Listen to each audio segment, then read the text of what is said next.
Maestro Tim, music director of Orchid Iowa, and I am on location at Cobble Hill. Before we actually start my interview with Chef Andy Schumacher, I'm here with Casey Hall, and he has decided to actually make us a specialty cocktail. Well, what's the story behind the cocktail and what are we drinking tonight? Absolutely. The cocktail, we look for some ideas to kind of connect cocktail history to the opera. Yeah. One thing I found was the famous soprano Maria Callas. She famously liked to drink Fernet Branca, and she would add mint syrup to it. It was kind of like part of her daily ritual. You thought maybe it had something to do with her throat, so we thought that was helped her singing. So what is a Fernet? Because not too many people have that all day. Sure. So Fernet is it's an Italian amaro. It's basically a bitter herbaceous liqueur. Traditional Fernet Branca has a very bitter aloe, bitter spearmint kind of flavor. This one is more in line with what she would drink. It's more of a sweet mint flavor. There are some touches of that bitter aloe, but by comparison, it's much sweeter. Perfect. Yeah. So, what's all else is in this? Absolutely. So the cocktail itself is kind of like a bitter herbaceous play on a painkiller, or you might be familiar with the pina colada. I'm sure most people are with that one. I'm going to do a blend of rums, a little bit of Oloroso sherry to kind of give it a rich, nutty body, pineapple, lime, some coconut cream, and then the whole thing is going to have a little topper of the Branca Menta on the top. For our viewing audience, I think we posted the recipe. If you can actually find all these ingredients, I'm just delighted that finally I can use some expertise on a cocktail rather than have to rely on my own, incompetence when it comes to making my own cocktail. So it's delighted to have an actual professional. So why don't you put something together for us? All right. And I'll tell you what, while he's doing that, Ed, we're going to go out and we're going to start the actual opening credits. And in about 2 minutes, I'm going to be joined by Andy Schumacher. That's how you look at it, yeah.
Everybody, welcome back. I'm here with chef and owner of Cobble Hill, Andy Schumacher. Andy, thank you so much for saying yes and being my guest. Absolutely. You know what? We're about 6 feet apart, so I think we can do this. Let's do it. So I got to tell you, this is our 40th episode, and it also sort of happens to be a new menu for you tonight. So tell us a little bit about your menu. We're taking a trip to Germany on this menu. So we are, every time we've been doing these new menus since about this summer when we kind of reintroduced seating. Right. And limited seating from the pandemic, and we decided to kind of go with a rotating menu just to try something new and to kind of help generate some buzz and interest with the restaurant to help people come in and get something people excited for. And it's gone really well. I mean, this is probably our 6th or 7th, 8th one. I can't even remember, but we've done a lot. I've tried your last menu was Japanese. I tried it many times. It was awesome. So I'm looking forward to trying the new menu tonight. Clearly, that helps you flex your skills, but it also mixes things up. How do you come around? It's like programming for a musician. How do you actually decide on the menu that you're going to present? Well, the actual. It's funny, like what the menu, the culture that we're going to do usually is kind of a last minute decision. A lot of people will say, "Hey, what are you going to do next?" And I'm like, I'm going to think about that next week. I'm not sure yet. And then it'll kind of come spontaneously. But once we decide on what we're going to do, then I really try to like spend some time and do a little research into some traditional dishes and some traditional techniques and things like that, while trying to kind of put my own sensibilities about food on it. Sure. Like sort of putting your own spin on a classic of some sort. Totally. We're going to be talking a lot about reinventing food and where inspiration comes from. Because the whole reason why I wanted you here is, and we'll also talk about the pandemic. I mean, that's a huge white elephant in the room. Yeah. But there are so many parallels between your industry and the performing arts industry that I wanted to point out. Before we get into the pandemic itself, talk about the entire the consumer experience, front of house, back of house, because I think a lot of people, when they come to a restaurant, they think, I'm going to a restaurant. But from a person who runs an operation like this every day, how important it is to have front of house and back of house working in concert with each other. Yeah, I mean, I think that that's one of the reasons for our success, frankly, is that we really do focus on what you just articulated as the front of the house, back of the house, how they meld together, and how we create a full experience. And so, sometimes I'll joke that I feel like the front of the house is 51% important and the food sometimes 49%. Right. Just because I feel like people emotionally want to feel like they're connecting and being cared for and having a good experience. And while you can have really nice food, if you have a bad experience in the front, then you can kind of forget about that. But vice versa, I think it works a little bit better. So, we do a lot of, we meet every day at 4:30. We sit down, we talk, we go over the menu, we train. We have high standards here for everyone. We have a high level of respect for each other. And we run a professional operation, and so people who work here are serious about what they do. They want to be here, and they want to become better versions of themselves, and that's what we try to do here all the time. So. Well, that's what I found so impressive, because literally half an hour ago, we're setting up all this stuff to do this, and I'm looking at you already presenting the new menu. By the way, with the wonders of technology, all of the things that we're doing is wireless, so it's kind of unstable, so we might be actually popping in and out. But what I found so refreshing is they're just not there to display the food. They're there to describe the whole process of how, farm to table. Yeah. And you took a lot of time and a lot of detail to present this new menu to the front of the house. So were they tasting it at the same time? I couldn't quite see what was going on over there. Yeah, we made a sample version of every dish on the menu. So about 10 new dishes on the menu, and we bring them out, and they kind of are clued up a little bit before as to what's going on, so they have a general sense of it. But we throw a lot of information at them, because especially on new menu day, they're learning everything new, lots of details, and sometimes with these different cultural menus, there's a lot of words that people aren't used to, sure. Things like that, so they have to get used to that. But we just go through it all and taste it all and talk about it all, and after, we run them for about 5 weeks, so after about a week, it's really solid, and they know a lot about how everything's made. See, this is where this is where the parallels come in between our professions. I think a lot of people, including musicians, think the concert starts on the first note. In reality, the concert starts hours before, maybe here, before they go to a program. But things like parking, accessibility. You walk in, are you being greeted? Is it, can people check their coats? Ah, wonderful. Thank you. I tried this Did you? yesterday. Awesome. It's really good. Cheers. Thank you. Cheers to you. So we call this, Casey, what do we call this? The high C? High C. The high C. I love it. It's so good. Wow. Actually, that's excellent. Isn't that That's good? spectacular. I know, it's so good. Yeah, so because if getting them from their couch to their seat in the auditorium, that is probably the biggest challenge. Once the music starts, then back of house takes over, right. And I'm confident in our product.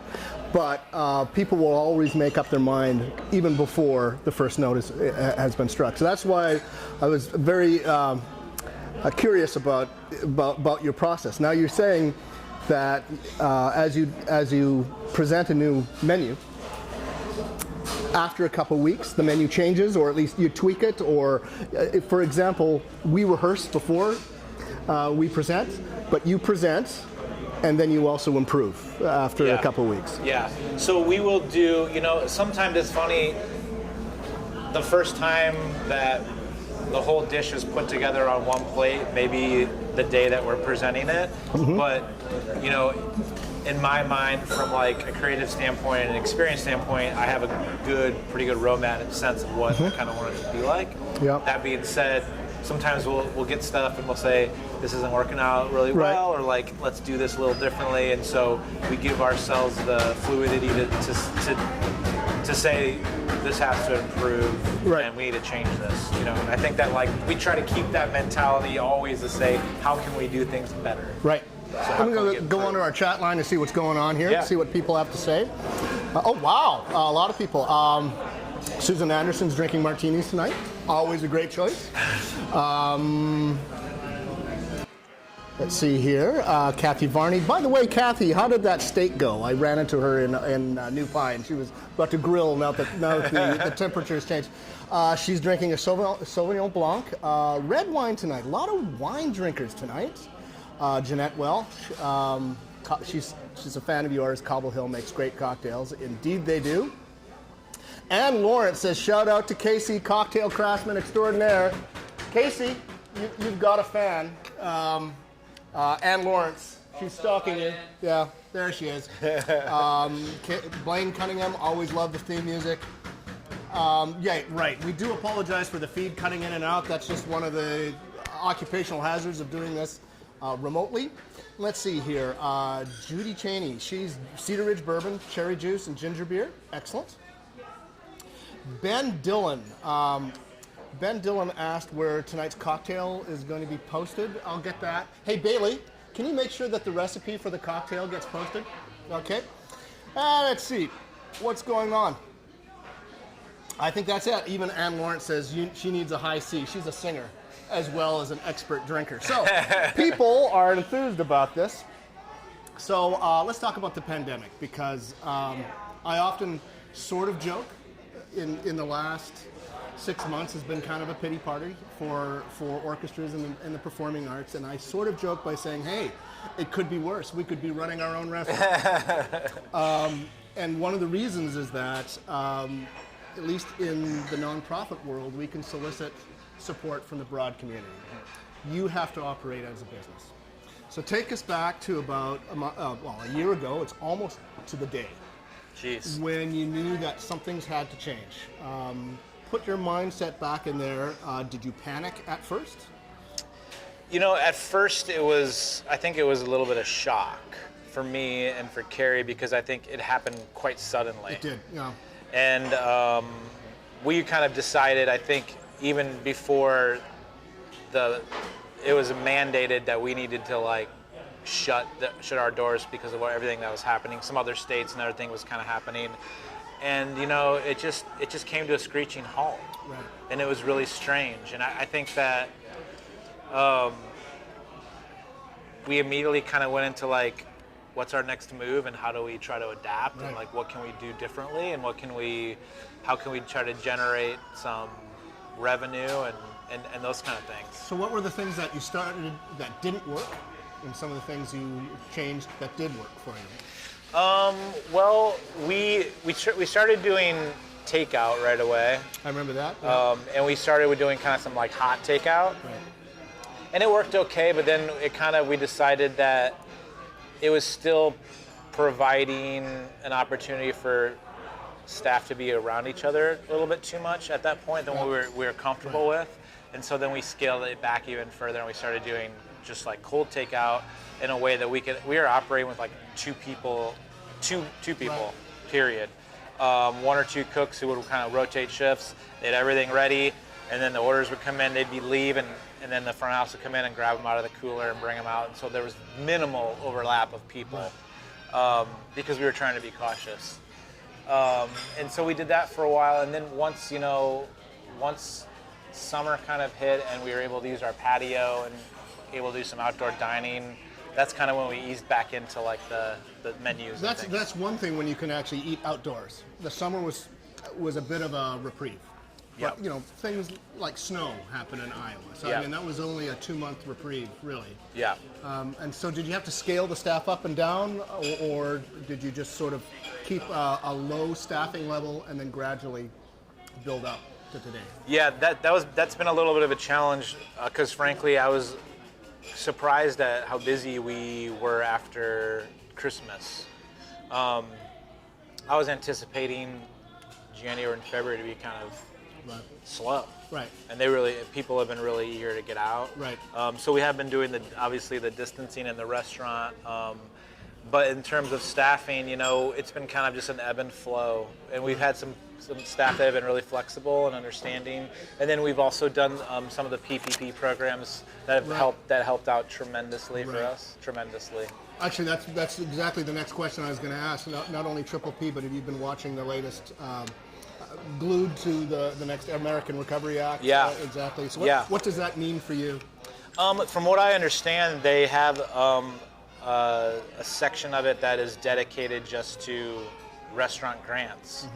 And so, you know, it was wonderful news for us because, you know, although we've been able to survive, there's been a lot of like cutting that's been done that kind of like would be nice to get back to like normal or kind of digging out of a hole. You know what I mean? Right.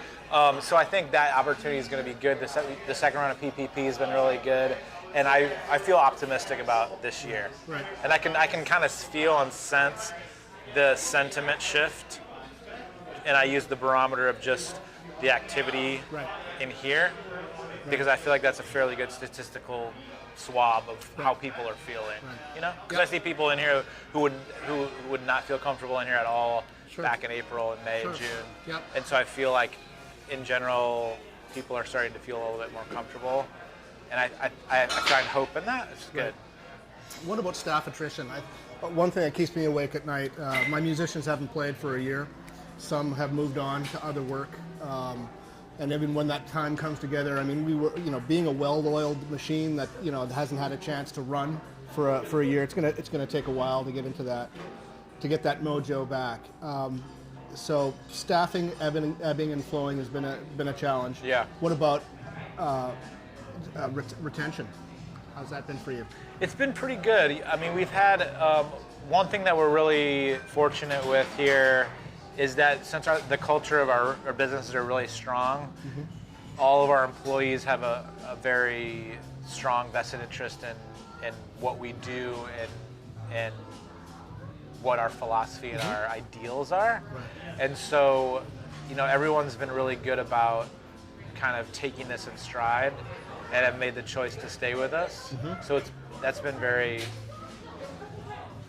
good, like humbling, and we feel good about that. And we've also, like, you know, in that have trying to take every opportunity to say, hey, like, we want you guys here, so, you know, we want to do what we can to keep you here and do this stuff and balance that way too. So I'm going to check the chat room to see what other questions people have on their mind. But in the meantime, I want you to start thinking as you're sucking down that cocktail.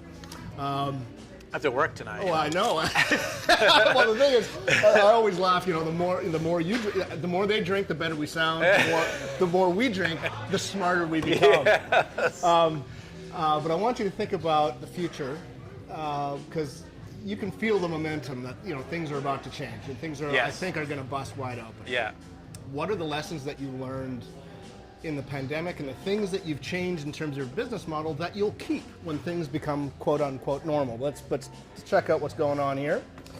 Oh yes, Brian Glick, best dining experience around. Of course, you got a lot of people who love you, Ben. Let's see here. Yep, Kathy Varney says she just loves this venue. And she also was a big fan of the Japanese menu, by the way. I don't know what it was. I mean, everything that you do is really good. But that, I don't know, did it sell well for you? Because I got to tell you, I thought it was really great. It did. And the funny thing is that was probably the most insecure I've been on the menu before. Yeah. Because I'm not really familiar with that cuisine, and so it was out of my wheelhouse. Yep. Susan Anderson's looking to try and make this. Her liquor cabinet isn't big enough. Yeah, he had quite a spread of there. Yeah, exactly. I think, okay. You only need like 6 or 7 things. Don Thompson not drinking tonight. Don, how could you? It's a Tuesday. It's a Tuesday. It's always time to drink. But let's see what's going on here. David Lawrence, props to all, making a Negroni. Clear King Cube, of course. There you go. Right, there we go. Let's see. Ben Dillon, we're making high seas, subbing a couple of the rums. Nice. You must have mint Fernet. Yeah, I hope so, yeah. Let's see here. Cobble Hill has adapted beautifully. Creative artists know how to do that, absolutely. Okay, people, keep them coming. See if you can stump the chump here with some of your questions. Okay, so when normal returns, what adaptations have you made now to deal with the pandemic that you will actually keep going forward? I know it's hard because I feel like a couple of months ago when we were in the midst of like needing to do some adaptations, it's like, oh, we could do, we do our community supported charcuterie program that we've been doing for a while, and I was doing some Zoom cooking classes, and we were trying to think of like, well, maybe we need to like start a ice cream program or like all these kind of things, and now that we're starting to kind of pick up again, it's like, geez. You can't do it all. I know, and you want to, I'm like, oh, that's a good, and so like now we're kind of like thrust back into like what we did before, and prior I was kind of ready to be like, well, hey, this is a good chance to kind of like put our feelers out and fingers out wider, and I think that we learned some important lessons in some logistical things of how to do some of that stuff, but then now I kind of feel like I'm just inundated with this again, where it's like, it's kind of like in the back burner, so I don't know. Well, but your passion has always been charcuterie. That's true. You've done that, God, I think the first time, you wouldn't remember this, but I first met you back when you worked in the Lincoln Cafe days. Okay, yeah. That's when I started doing it. And full disclosure, I belong to your community shared pig, and I enjoy everything that you do. So, how did you get into that? And that seems to be your artistic outlet. Yeah. Well, I think that I kind of can trace it back to when I was in high school. I had an opportunity to go over to Spain and spend a few weeks with a foreign exchange student that I met at my high school with him and his family. And it was kind of the first time that I had tried dried Spanish chorizo, and it made like a really like impression on me. Just the molded out, dry, kind of funky, like it was very peculiar, but it was so addictive and delicious. And then when I got through, culinary school and all this stuff and landed at Lincoln Cafe, I had an opportunity to like start getting into that again. And honestly, I just was interested in it and just taught myself how to do it. So I started reading, got pigs in, butchering pigs, a lot of trial and error, and just wanted to learn the craft of it and make really good products. Right. And the thing I like the most about it is that like there's the ability to like utilize the whole animal, right. and like utilize, like if we're doing stuff on the menu, having stuff left over. So having said that, I've yet to see cracklins on your menu. I mean, if you're talking the whole animal, but in all seriousness though, I'm also assuming, and you can correct me if I'm wrong, that it's also research and development, because I'm assuming that what you're making today, and it takes a while for really great food meats to develop, that they'll end up on the menu 2 months from now. Yeah. So there's a facet where there's some stuff that you can turn around in a day, a really good fresh sausage. There's some stuff that you have to wait 6 months for, and even I've done prosciuttos you have to wait a year for. Wow. Yeah. And so like there's also like this, it's this interesting like perspective and time, and of patience, and of like a reflection on how long things take and how much the learning curve can be. I don't know, I guess I'm trying to have a hard time articulating it, but it does give you a really interesting perspective on time. It means real slow food. Not just slow food. Right. Real slow food. Real slow food. Yeah, exactly. So the thing I really admire about what you've done is that you aspire. And I remember seeing a sign back there a couple of years ago that you were going for, you were trying to get a James Beard. And I hope you're still trying to do that.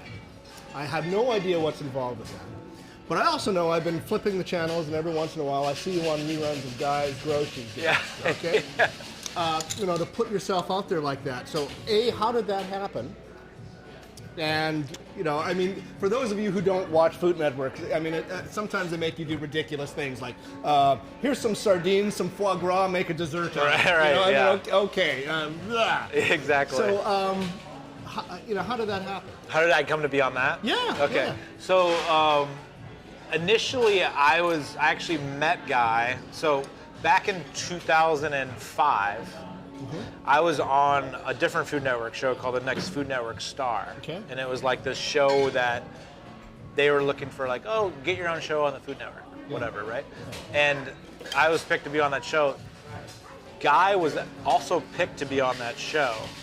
And so I was initially competing against him. Awesome. But he went on, obviously, to win it and yeah. became a mega star. Okay. He won that season and got his own show, and then he got on a mega star. So he then, like, a few years later, or I guess it was 10 years later, was like, hey, let's have a reunion from the Food Network that were on that old show on Guys Grocery Games. And so it was me and the people I was competing against were old people that I was on that old show with. Oh, and that's kind of what that episode was all about. So how much of it is really they're springing stuff on you and they're saying, okay, get ready for this? I mean, when you're doing, you know, when you're opening that basket or whatever challenge they're about to spring on you, I mean, how much preparation do you really get behind the scenes? I honestly, like the challenges themselves, didn't know anything about them. Yeah. So they do spring those on you. What they do though, they gave me a layout of the store. Mm-hmm. They let me walk through the store the night before to kind of see what the layout was. And then also when in the middle of like a challenge, they always say like, you have this much time to complete it. Well, what happens if that time's over and no one's done? Right. Do they have a show? Right. No, they don't have a show. Right, yeah. So they kind of will extend it a little bit and be like, okay, guys, we're going to give you an extra 15 minutes because no one's done it. You know what I mean? Okay, but then they'll get to the point where like, okay, we're actually going to pull the plug, so when you're done, you're done. So they do push that a little bit. But it was like running around and like, but I kind of went in with like 8 or 9 motifs of things that I was going to try to base it around. Right. And so that kind of used that as my springboard to do some stuff. Sort of put you on the spot. You still going for a James Beard? And how does that work? You know, the James Beard thing, when we first opened, we got like the semifinal list, which is like the long list for the region. So they break it up by region, you know. Okay. And every region has some chefs that get nominated. A lot of it's based on the journalists that they pick to do that. A lot of the journalists in the Midwest region are Minneapolis and St. Louis journalists. Right. Yeah. So I don't even know how I got on the semifinal list the first year. I was thrilled with it, but it was just a 1 year, and I feel like they just don't really like pay a whole lot of attention to Iowa. Well, let me tell you this, Don Thompson, I hope you're still watching. What I'm saying is screw James Beard and go for Michelin. We need to get him. You know, okay, so let me tell you something about Michelin. And this is a great point that I saw a journalist write an article about this. Michelin was originally a guide for travelers traveling through Europe, right? Yes. And so why do you have a Michelin guide in the United States that just is in Chicago and New York and LA? Why don't you have a travel around and go to all these different towns? Let's put our people on. That's what I'm saying. I gotta tell you. So if they get used to it and get it going, then maybe they'll come here and see what's going on. We're gonna check our chat room, and by the way, get Casey on a refill here. Check him down. I mean, what kind of joint are you What's running? going on? I know. What is it? It's like, yeah, okay, what's going on here? Do you sous vide anything? Absolutely. Yeah. You're a real proponent of that? It depends on the application. We will not everything, but we will definitely utilize that. 100%. My sister up in Ontario says hello. Signal coming through strong up in Canada? I hope so. Let's see. I got to rewind here. Let's see here.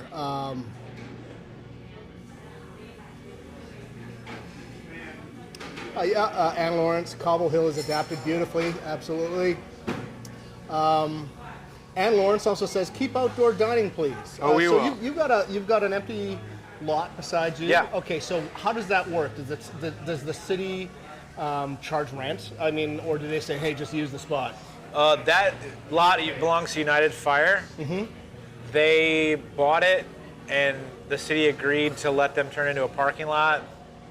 But I don't even know how, but they're like, but we're going to give Cobble Hill this little spot. So they just gave it to us. They are going to build a ramp there in like 5 years. Yeah. But we got it so you can still use it for a couple years then? We'll be able to have that for a few years until they build the ramp. Fabulous. Yeah. Fabulous. So we'll have outdoor dining for a while. Susan Anderson, any vegetarian entrees in the works? We do. The German menu is kind of a toughie with the vegetarian stuff, as you can imagine, but we have some stuff ready to go as adaptations, which we can always do for people when they come in. Okay, and ready. Lawrence, in-person cooking class with the Cobble Hill chefs? or semi-naked calendar? Okay, this is a family show. What's going on? Kurt Wasco says, Tim, you're getting hungry, Tim. Yeah, but Kurt, what you don't know